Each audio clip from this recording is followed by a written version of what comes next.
You are listening to the Project Management Podcast. We bring project management topics to beginners and experts. Find us on the web at pmpodcast.blogspot.com or send your emails to pmpodcast@gmail.com. Hello and welcome to show number 31. I am Cornelius Fichtner. This is the Project Management Podcast for the 6th of May 2006. Do you know what a SIG is? In particular, the PMI's Consulting SIG. It's our main focus today, and Frank Parth, the chair of this SIG, will walk us through what his SIG does and how it can benefit you. Today, however, I want to start out with something new. I want to start out with a phone number, 206-339-6520. That is the new phone number that I have set up for you so that you can give me your feedback directly onto an answering machine. So if you want to call the United States at 206-339-6520 and leave your feedback, I promise that I will play your feedback here on the show. And within about a week or so, I'm actually also going to set up a Skype answering machine. So for those of you who don't want to call but want to use Skype, you should be able to do that shortly as well. And if you couldn't write down the phone number because I said it too quickly, no worries. You can find it on the blog on the left-hand side under Contacts. Today's show is sponsored by Project Insight, 100% web-based project management software. PMI research found that 52% of project teams are a mix of professional project managers and non-project managers. Project Insight bridges the gap with a solution that is robust enough for savvy project managers, yet easy enough for the entire team. To find out more, please visit www.projectinsight.com. Next, I would like to know your opinion about something. I have been thinking about creating a second podcast, a PMP preparation podcast. I know that many of my listeners are not yet PMPs, and I assume that many of them are aspiring to become PMPs. Yeah, but sometimes it's difficult to learn what to focus on, how to go about it, where to get all the information. So I figured, hey, a PMP preparation podcast, that might be a good thing to do. If you go to the blog, you will see that I've put up a poll where you can answer the question, would you like to subscribe to a PMP preparation podcast, but it's going to be at a very low cost. So it's going to be a premium podcast that I would charge for. I'd really appreciate your feedback if you told me, yep, that's something that I would consider doing, or nope, that's something I wouldn't consider doing, so that I know whether or not I'm going down the right road here. I also forgot to mention last week the name of the artist whose music I used as the background of the tip of the week. Well, here we go. His name is Matt Thorpe, and the music, the song was called Goodbye Friend. And I also have to do some catch-up with emails. I noticed that I had about 56 emails in my inbox that were unanswered. Sorry, I've been answering many of them today, and in doing so I found 2 emails from 2 friends of mine, Howard Miyashiro and Gene Dutz, local here from Southern California, who wrote to me about the Earned Value, No Problem podcast that I had done a couple of weeks ago. I had asked them, well, what do you do? How do you get some sort of information about where your project stands? Here's what Howard does. Howard sent me 4 of his ideas.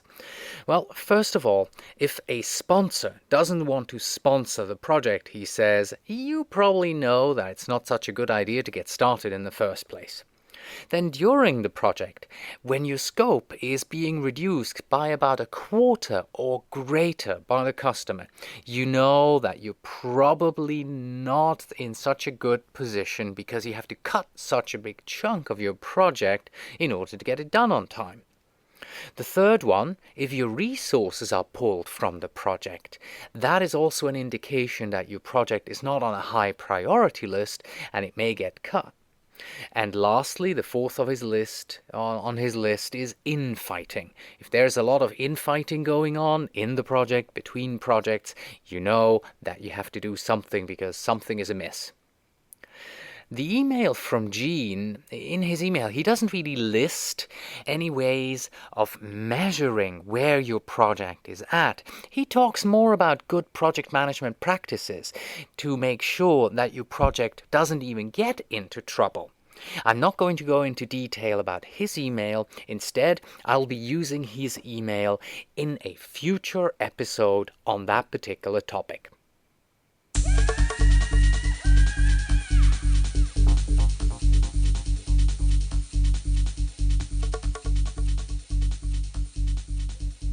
Are you a member of the PMI?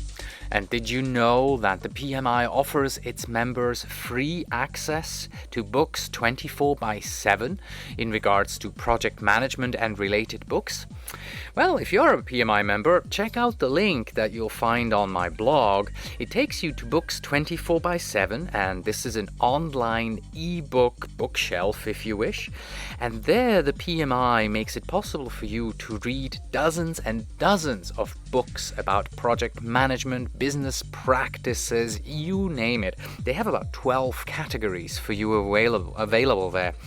And only in the project management category there are 80 books. So this is one of the great benefits that you will have as a project manager if you become a member of the PMI. I recently started reading Google groups on project management. And one entry that I found very interesting is titled "Who Should Run Projects?" in the Project Management Google group, of course. It's written by Thushi Hetigama, and he or she asks the question, who should run projects? Would you allow a non-trained person to run a project? Is it necessary to have project management background? Is project management just common sense? Can a project be run by just a technical person and brought to a successful end? There are 7 messages in this thread, and it's quite an interesting read. So go ahead and check this one out, and while you're at it, check out all these other Google groups. Quite interesting, all these entries that you'll find up there. A study of software methodology analysis, great taste or less filling. That is the title of a white paper by Brewer, Dittman and Gatke, which I found on the web for you this week. It's a 13-page document, and it asks the question, which methodology should a software development project manager use these days? Should he or should she go with a very large, heavy methodology? Or should a smaller, lighter methodology be chosen?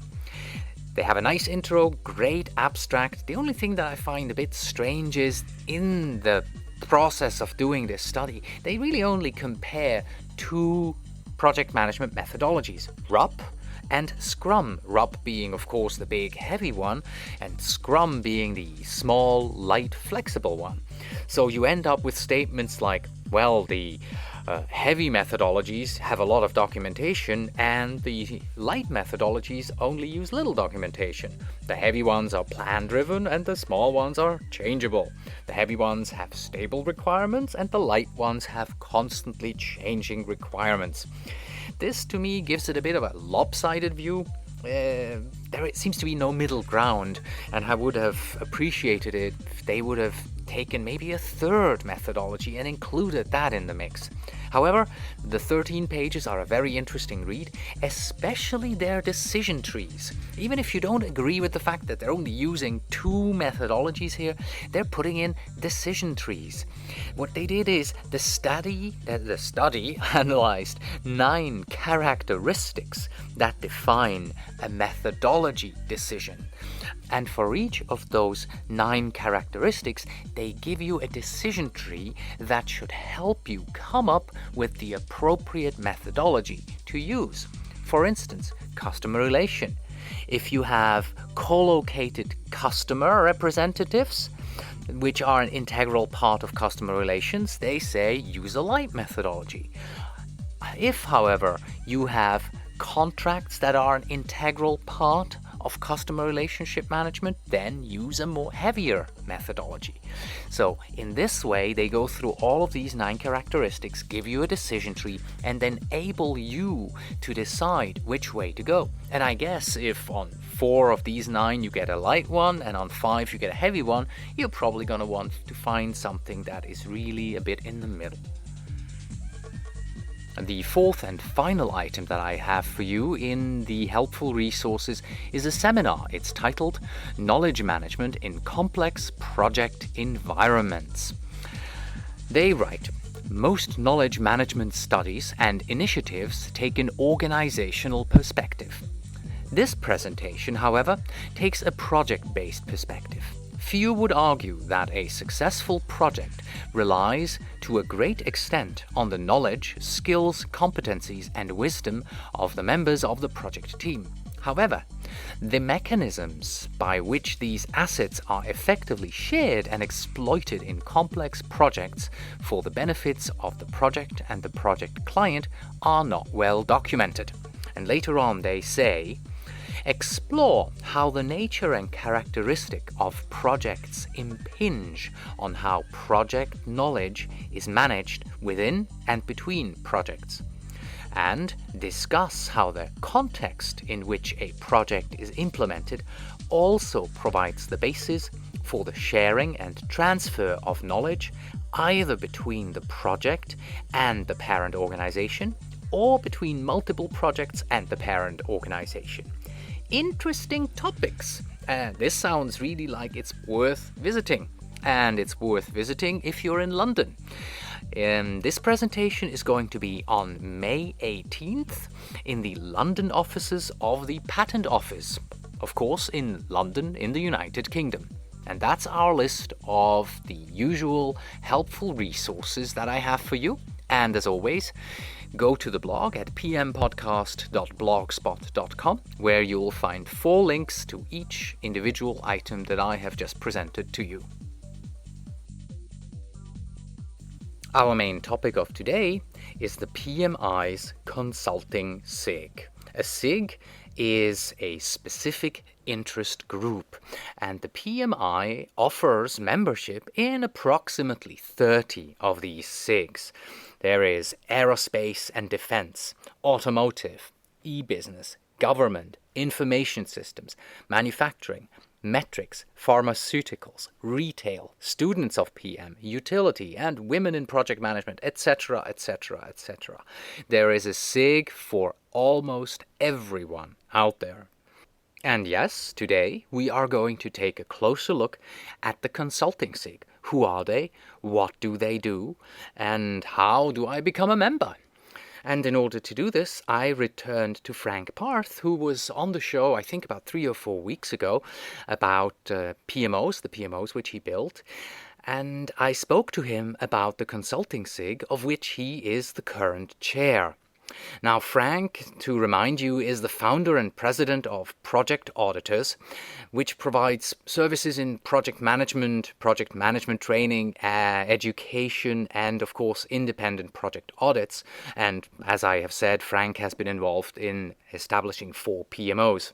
He has over 25 years of experience in the development of high technology products, both hardware and software, and he's done this in a variety of industry segments, including aerospace, utilities, automotive, insurance, and financial services. But Frank also teaches. He teaches project management at the University of California, Irvine, at the Claremont Graduate University, and also at the Graduate School of the University of Southern California. And here's the interview. The Project Management Podcast feature interview. Today with Frank Parth, President of Project Auditors.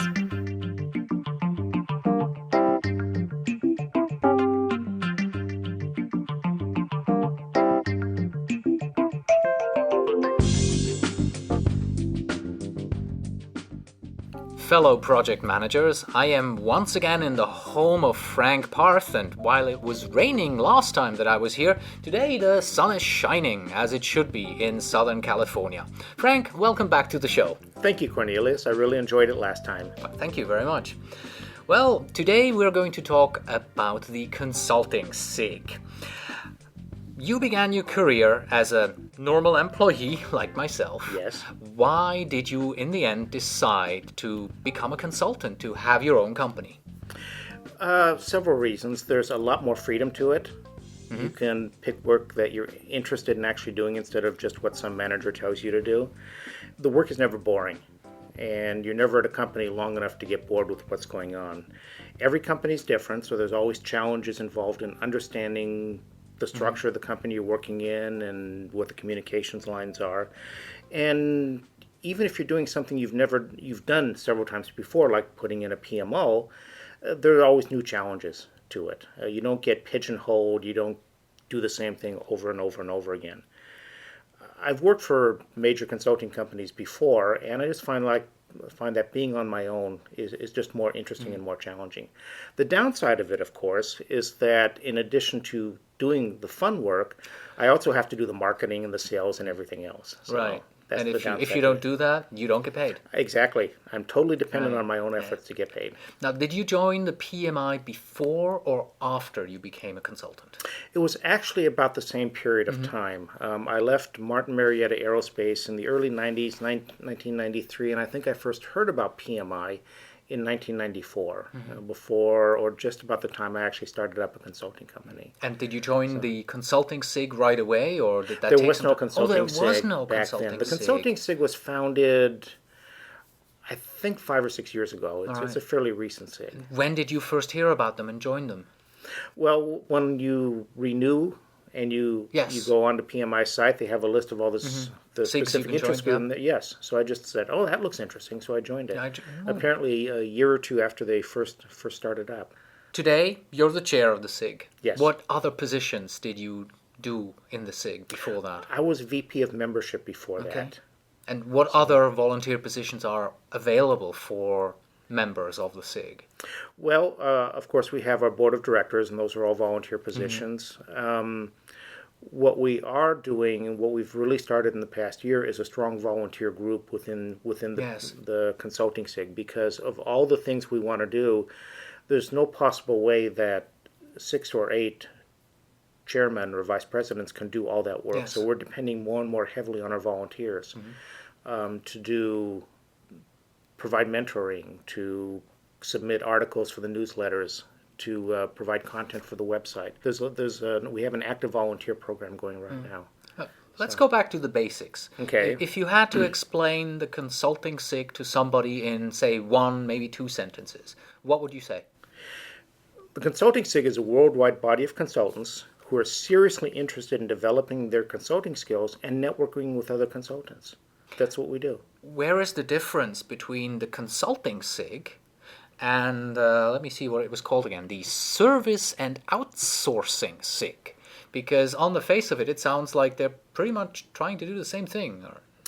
To be honest with you, I'm not sure exactly what that SIG does. I know that what we try and do is help our own consultants, either as independent consultants who are working for a major consulting firm, develop their own skills, hopefully help funnel new business their way.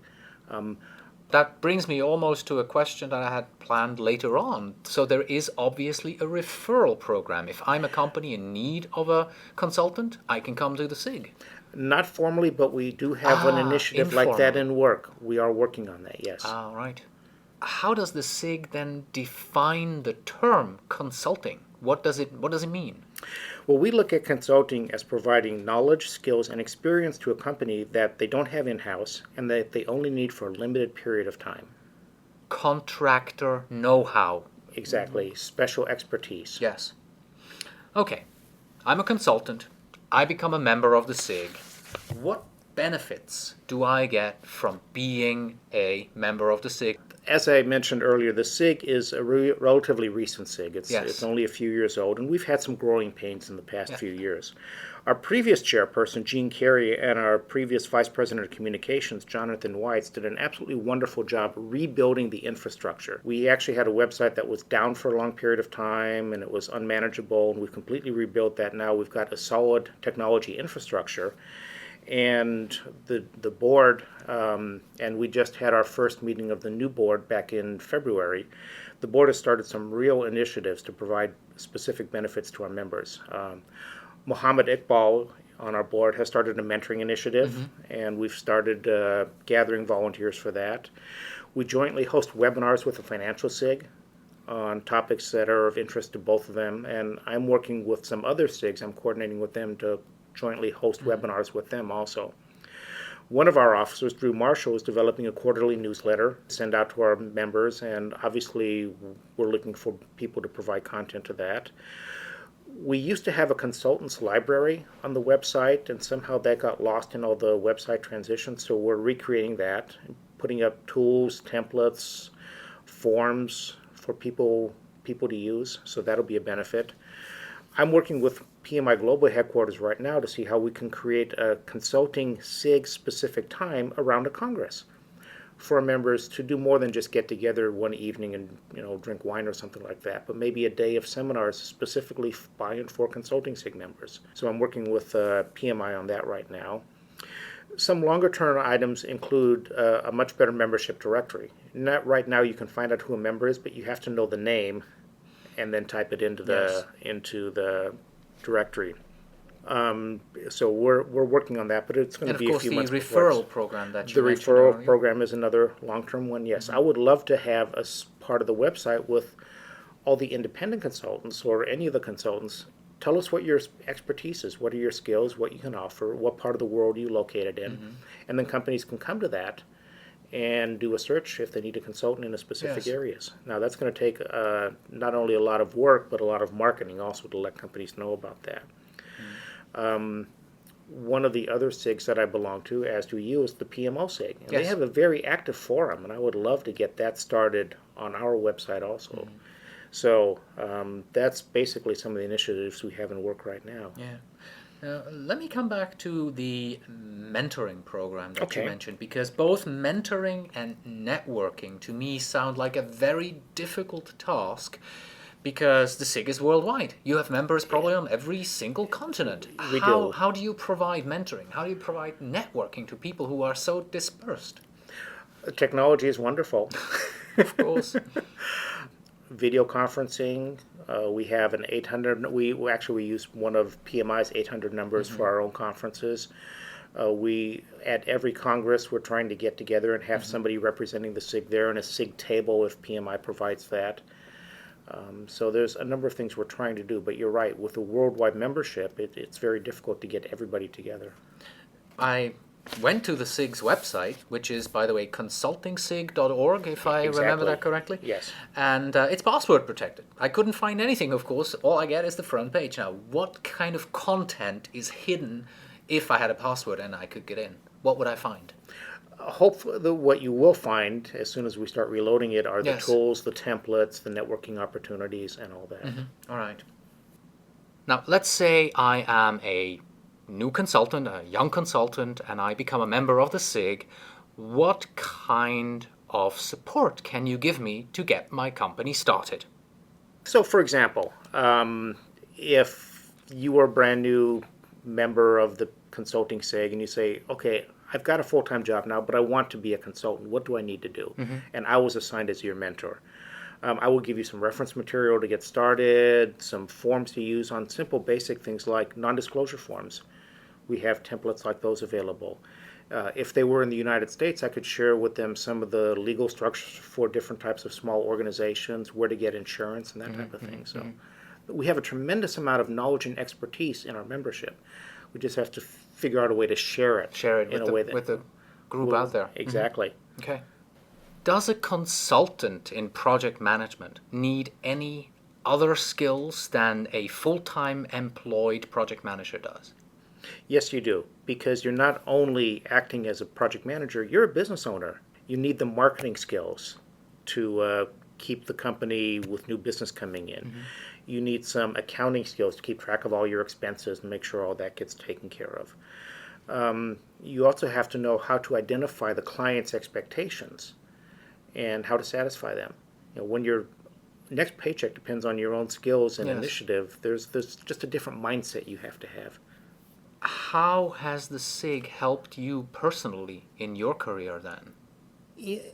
It's all part of developing a network, making contact with other people. Yes. As you get active in professional organizations, you find that your own network spreads. People know about you more. They're more comfortable with you. I wouldn't hire somebody that I'm not comfortable with. And if people know you, then they're comfortable with you, and you're more likely to get jobs just because of that. Ever since I've started volunteering for PMI several years ago, I've been active in the Orange County chapter in the past. I'm now chair of the Consulting SIG. I'm on the North American COPAT, so I'm reviewing papers for the Seattle Congress this fall. I give papers, so my name is out there, and I get to meet people that way. And it turns out to be a lot of fun also. Yeah. So you use the SIG, being the chair of the SIG, as a way to network, to get people to know you. You don't have to be a chair of the SIG or an officer of the SIG. Of course not. Yes, yeah. But yeah, getting people to know you goes a long way. Right. Now, how much does it cost to join the SIG? Cornelius, I think it's about $20. All right. If you want to know, the PMI website will list that for you, dear listener there. All right. Other SIGs that I have read up on, they sometimes have cooperations with universities. Does your SIG have something similar? We have it in our marketing plan right now. Okay. Albert Matha, who's one of our overseas members, he's actually from Cameroon. He's our vice president of marketing. He put together a marketing proposal that we're looking at for our next board meeting, and it actually talks about university affiliations in there, as well as some corporate level affiliations. We've already touched upon the webinars. Yes. They're hidden behind the password. How many are there? I mean, what kind of webinars do you There's do about you offer? 4 a year. For a year, Four per year that we offer, and we do it jointly with the financial SIG. And I'm also talking to a couple of other SIGs to see if we can go jointly with them on that. Okay. And do I, as a member, get PDUs for watching these seminars? Yes, you do. Ah, okay. Yeah, there are PDUs offered. So let's see, how many PDUs per webinar? It's typically 1 per hour. One per hour, okay. So it's, yeah. I assume there's also an archive. I can go back and watch the archived ones as well, or? To a point, yes. Yeah. Okay. How many members do you have today? We have 2,700 members worldwide. We're one of the larger SIGs. Yes, I was just going to ask that. So in comparison, yeah. Yeah, I think we're like third or fourth on the list. Any particular area in the world where most of your members are from? Most of our members, the 4 largest membership groups are in the United States, Canada, Great Britain, and Germany. Interesting. Where would you like to grow? Boy, that's hard to say. We have members all over the world. Mideast, Africa, the Orient, Australia, South America. We've got a lot of members in Brazil. I guess we haven't targeted a particular part of the world to grow. Right. I assume then you also don't target a particular industry. This is open for any consultant. It is open for any consultant, as long as it's project management oriented, right? I guess that's probably that's the basic particular focus right there. Yes. Right. Our members are divided into independent consultants. They're just totally on their own, and they look for whatever work they can find. Consultants that have small companies, like Project Auditors, my own company, and consultants that work for Bearing Point or Accenture or Deloitte. One of our overseas officers, Patrick Hagerty, works for Deloitte in Ireland. And so we have members in EDS, other major organizations also. So we have kind of a dichotomy of members in the smaller guys like myself, and then people that work for big organizations. Okay. And we're trying to satisfy both of them and give them both benefits. So even a full-time employee can be considered a consultant? Oh, absolutely. Yes. Absolutely. Absolutely. Understand. Now, do you have a newsletter that the listeners can subscribe to? We are coming out with our first one in the next month or two. And will that be a public newsletter, or will it be available only to members of the SIG? We're thinking about it for members of the SIG, but Cornelius, when you come to Madrid in May, I'd be happy to give you as many copies as you'd like. All right. But that's a good thought. We should probably just put it on the website itself. Yes. I also saw on the website that you're looking for corporate sponsors. Why should a company become a sponsor of the SIG? What's the benefit for that company?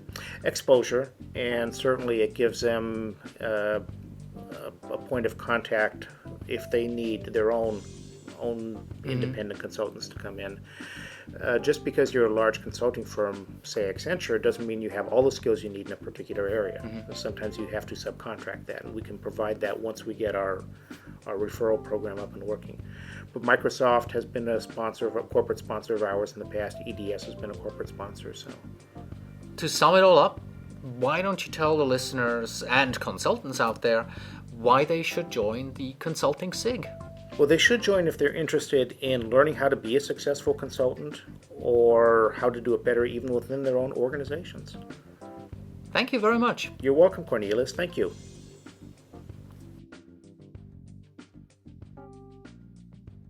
That was Frank Parth, chair of the PMI's Consulting SIG, speaking to me about how the SIG, a membership in the SIG, can benefit you as a project manager and as a consultant. Now, in order to become a member of any of the SIGs that the PMI has, you first of all have to be a PMI member. And then as you log on to the PMI website, when you renew your membership or when you start your membership, you're able to add what they call additional components to your basic membership. And these components are either chapter memberships, college memberships, or SIG memberships.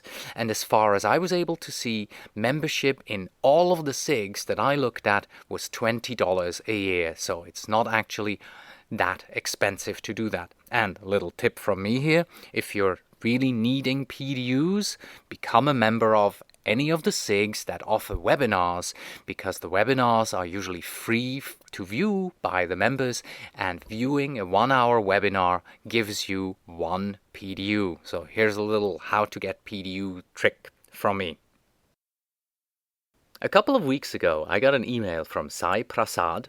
He is a PMP out of Chennai in India, and he suggested to do a project management tip of the week on Microsoft Project, because he uses Microsoft Project and he always has golden nuggets. And I told him, sure, why don't you just record it yourself and send it along, and I'll include it in the show. And we'll do a poll afterwards, see if people like it, and if people like it, we'll continue doing this. So here we go. Sai Prasad and his first Microsoft Project tip for you.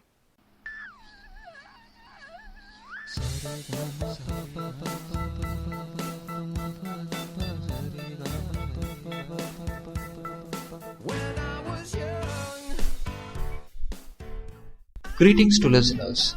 This is Sai Prasad, Project Management Professional from Chennai, India. A big thanks to Cornelius Fishner for giving me this wonderful opportunity to share my best practices on Microsoft Project for the next few weeks. This week, I would be sharing the importance of using calendar while creating the plan. To make it simple, crisp, and consistent, I would be sharing my best practice first with the problem I faced, the impact it created, the best solution I found, and the lessons I learned. First, the problem. During project planning, we encounter situations when there are some non-working days at the organization and each resource avails some holidays during project executions. We try to accommodate this into the plan by changing the start date or the end date or both of the activities assigned to the resources. Let's take an example. Let's assume that we have 2 activities in a project, namely design and coding, and coding is dependent on the design activity to be completed. If the start date of the coding activity falls on a non-working day, we try to change the start date of the coding activity to a working day. The impact. Going by our example, a date constraint would be set to the coding activity. This means If the effort or the work column of the design activity is changed, the start date of the coding activity would not be disturbed. So, we need to spend extra effort to consider all the non-working days on all the paths in the network diagram, and this is time consuming and error prone. So my best solution. As a first step, when creating the Microsoft project plan, set the organization calendar. This should have all the organization's work timings, its holidays, its daily and weekly effort. Then, set the resource calendar for each resource based on the organization calendar. This means these resource calendars would inherit the characteristics of the organization calendars like its holidays, work timings, and effort. And any non-working days for that resource should be set at the resource calendar. Thirdly and finally, to avoid recreating this problem, do not set date constraints for any activities unless necessary. The lessons learned. Allow Microsoft Project Plan to calculate the start date and the end date of the activities based on the effort and the calendar of the resources assigned to that activities. Hi listeners, I hope you would have enjoyed my best practice session on Microsoft Project. Until next time, take care and bye from Sai.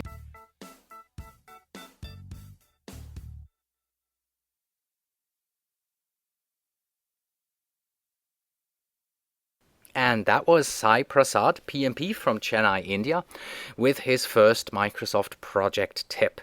The music that you heard in the background is called Summertime by Brother Love, and he found it on the PodSafe Music Network. Well, and that's it for today. Thank you very much for listening. As a reminder, we have a page on iTunes that is inviting you to write a short review about the show that you have just heard. Thank you very much. Next week we have, I don't know. I have several interviews lined up, and I also have many ideas that I would like to discuss on other PM-related topics with you and for you. I promise that I will pick something exceptionally great for you.